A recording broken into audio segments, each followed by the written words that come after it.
D E is parallel to A C. So ಮೊದಲನೇದಾಗಿ mark ಮಾಡೋದು ಕಲಿಬೇಕು. ಇದು ಮತ್ತೆ ಇದು ಪ್ಯಾರಲಲ್ ಅಂತೆ.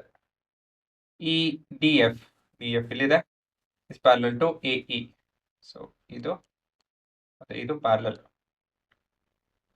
ಇದು ನಿಮ್ಮ ಡಿ ಅಲ್ವಾ.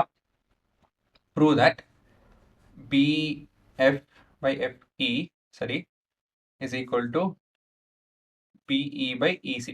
ಒಂದೇ ಇದರಲ್ಲಿದೆ, ಒಂದೇ ಸೈಡಲ್ಲಿದೆ ಅಲ್ವಾ. ಎರಡೂ ಒಂದೇ ಸೈಡಲ್ಲಿದೆ, ಬಿ ಸಿ ಸೈಡಲ್ಲಿ, ಬೇಸಲ್ಲಿ.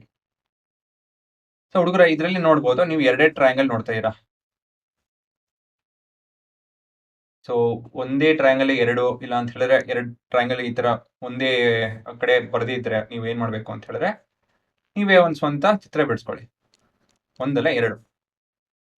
ಹೇಗೆ ಅಂತ ಹೇಳಿದ್ರೆ ನೋಡಿ, ಇಲ್ಲಿ B F by F E, B F by F E, B F by F E ನೋಡೋದಕ್ಕೆ ಯಾವ ಟ್ರಯಾಂಗಲ್ ಕನ್ಸಿಡರ್ ಮಾಡಬೇಕು? ಎ ಡಿ ಇನ ಎ ಡಿ ಆಗಲ್ಲ, ಅದು ಎ ಬಿ ಇನ ಎ ಬಿ ಸಿ ನ ಯಾವ ಟ್ರಯಾಂಗಲ್ ನೋಡ್ಬೇಕು ನಾವು? ಯಾವ ಟ್ರಯಾಂಗಲ್ ಇದೆ ಅದು B E by F E ಅಂತ ಹೇಳೋದು? ಟ್ರಯಾಂಗಲ್ ಎ ಬಿ ಇ ಅಲ್ವಾ. ಅದನ್ನ ಸ್ವಂತ ಬರ್ಕೊಳ್ಳಿ ನೀವೇ. ಆದಷ್ಟು ಅದು ಹೇಗಿದೆಯೋ ಅದನ್ನೇ ಹಾಗೆ ಬರ್ಕೊಳ್ಳಿ. ಸ್ವಲ್ಪ ಹೀಗೆ ಇದೆಯಲ್ಲ, ಆ ಕಡೆ ಈ ಕಡೆ ಆದ್ರೆ ತೊಂದರೆ ಇಲ್ಲ. ಈ ಲೈನ್ ಪ್ಯಾರಲಲ್ ಆಗಿದೆ, ಹಾಗಾಗಿ ನಾನು ಆ ಥರ ಬರ್ಕೊಂಡೆ. ಇವಾಗ ನೇಮಿಂಗ್ ಮಾಡ್ಕೊಳ್ಳಿ, ಎ ಬಿ ಇ ಮತ್ತೆ ಇದು ಡಿ ಮತ್ತೆ ಎಫ್ ಅಲ್ವಾ. ಇದು ಪ್ಯಾರಲಲ್ ಆಗಿದೆ. ಸೊ ಇಷ್ಟು ನೀವು ನೋಡ್ಕೊಬೇಕಾಗುತ್ತೆ, ಇವೆಲ್ಲ ಉಪಯೋಗ ಬರುತ್ತೆ. ಮತ್ತಿನ್ಯಾವ ಟ್ರಯಾಂಗಲ್ಲು ನೋಡಿ, ಹುಡುಕಿ ನೀವೇನೆ. ಬಿ ಇ ಎಲ್ಲಿದೆ? ಬಿ ಇ ಮತ್ತೆ ಇ ಸಿ. ಅದಕ್ಕೋಸ್ಕರ ಯಾವ ಟ್ರಯಾಂಗಲ್ ನೋಡ್ತೀರಾ, ಯಾವ ಪ್ಯಾರಲಲ್ ಲೈನ್ ನೋಡ್ತೀರಾ ನೋಡಿ ನೀವೇನೆ.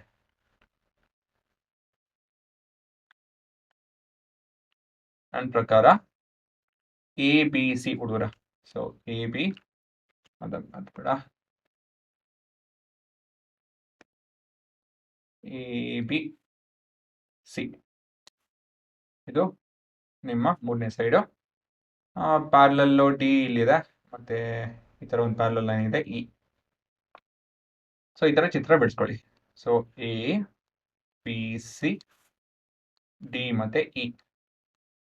ಇವಾಗ ಇದು ಪ್ಯಾರಲಲ್ ಆಗಿದೆ ಅಂತ ಹೇಳಿ ಬರ್ಕೊಬೇಕಾಗುತ್ತೆ. ಇವಾಗ ತಲೆ ಕೆಡ್ಸ್ಕೊಳಕ್ ಹೋಗ್ಬಿಡಿ, ಏನ್ ಪ್ರೂವ್ ಮಾಡಕ್ಕೆ ಅವೆಲ್ಲ. ಇದು ನಿಮ್ಮ ಡಯಾಗ್ರಾಮ್ ಅಲ್ವಾ. ಸೊ ಗಿವನ್, ಇದು ಸ್ವಲ್ಪ ಉದ್ದದ ಕ್ವಶನ್, ಹಾಗಾಗಿ ಗಿವನ್ ಎಲ್ಲ ಬರ್ಕೊಡೋಣ. D is parallel to A C, D F is parallel to A E. To prove ಇಲ್ಲೇ ಬರ್ಕೊಳ್ಳೋಣ, to prove B E B F by F E is equal to B E by E C. ಹುಡುಗರ, ಇವಾಗ ಮೊದಲೇದು in triangle, ಈ triangle ಮೊದಲು ಮಾಡ್ತೀನಿ ನಾನು. A B C as D E is parallel to AC as per BPT. ಏನು ಹೇಳ್ಬೋದು, ಇದು parallel ಆಗಿದೆ, ಹಾಗಾಗಿ A D by D B, ಇಲ್ಲಾಂದ್ರೆ B D by D A, B D by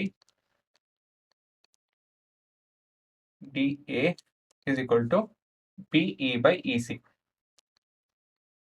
B E by E C ಅಂತ ಬರ್ಕೊಬೋದು. ಇದು ನಿಮ್ಮ ಈಕ್ವೇಶನ್ 1. ಮುಂದಿದ್ದು ಇನ್ ಟ್ರಯಾಂಗಲ್, ಇನ್ನೊಂದು triangle A B E as DF is parallel to AE, ಸರಿನಾ, as per PPT. ಏನಂತ ಬರೀಬೋದು ratios ನೀವು ಹೇಳಿ? B D by D A is equal to BF by FE, BF by FE. ಇವಾಗ ಇದನ್ನು equation 2 ಅಂತ ಬರ್ಕೊಳ್ಳಿ.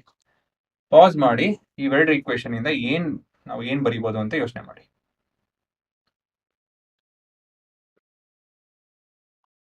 ಏನಂತ ಹೇಳ್ಬೋದು? ಸೊ ಫ್ರಮ್ 1 and 2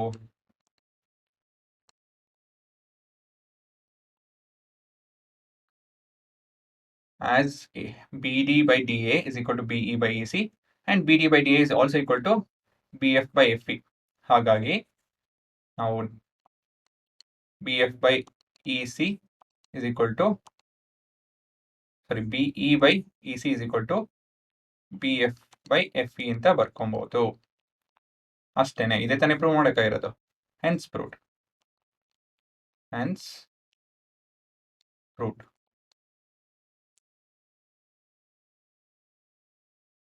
ಗೊತ್ತಾಯ್ತಾ? ಸೊ ನಾನು ಈ B D by D A ಇದೆಯಲ್ಲ, B D by D A ಸಣ್ಣ ಒಂದು ನೋಟ್ ಬರ್ತೇನೆ. ಈ ಬಿ ಡಿ ಬೈ ಡಿ ಎನ ನಾನು ನೆಗೋಷಿಯೇಟರ್ ಅಂತ ಕರಿತೀನಿ. ನೆಗೋಷಿಯೇಟರ್, ಸರಿನಾ? ಏನಕ್ಕೆ ನೆಗೋಷಿಯೇಟರ್ ಅಂತ ಕರಿತೀನಿ ಅಂತ ಹೇಳಿದ್ರೆ, ಇವೆರಡನ್ನ ಭೇಟಿ ಮಾಡಿಸುತ್ತೆ ಅಲ್ವಾ? ಇವೆರಡು ಖುದ್ದಾಗಿ ಈಕ್ವಲ್ ಆಗಿ ರೇಷಿಯೋ ಈಕ್ವಲ್ ಆಗಿ ಸಿಗಲ್ಲ ನಿಮಗೆ.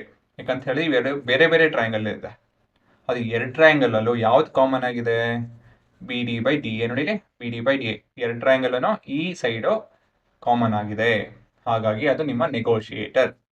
ಸೊ ಯಾವತ್ತಿದ್ರೂ ಈ ಥರ ಒಂದು ಚಿತ್ರ ಬಂತು ಅಂತ ಹೇಳಿದ್ರೆ, ಎರಡು ಟ್ರಯಾಂಗಲ್ ಇರೋದು, ಮೂರು ಟ್ರಯಾಂಗಲ್, ಎಷ್ಟೇ ಇರಲಿ ಟ್ರಯಾಂಗಲ್, ನಿಮ್ಮ ಸಿಲೆಬಸ್ ಅಲ್ಲಿ ನಾನು ನೋಡಿರೋಂಥ ಪ್ರಶ್ನೆಗಳು ಹೇಗಿರುತ್ತೆ ಅಂತ ಹೇಳಿದ್ರೆ, ಒಂದು ನೆಗೋಷಿಯೇಟಿಂಗ್ ಸೈಡ್ ಇರುತ್ತೆ.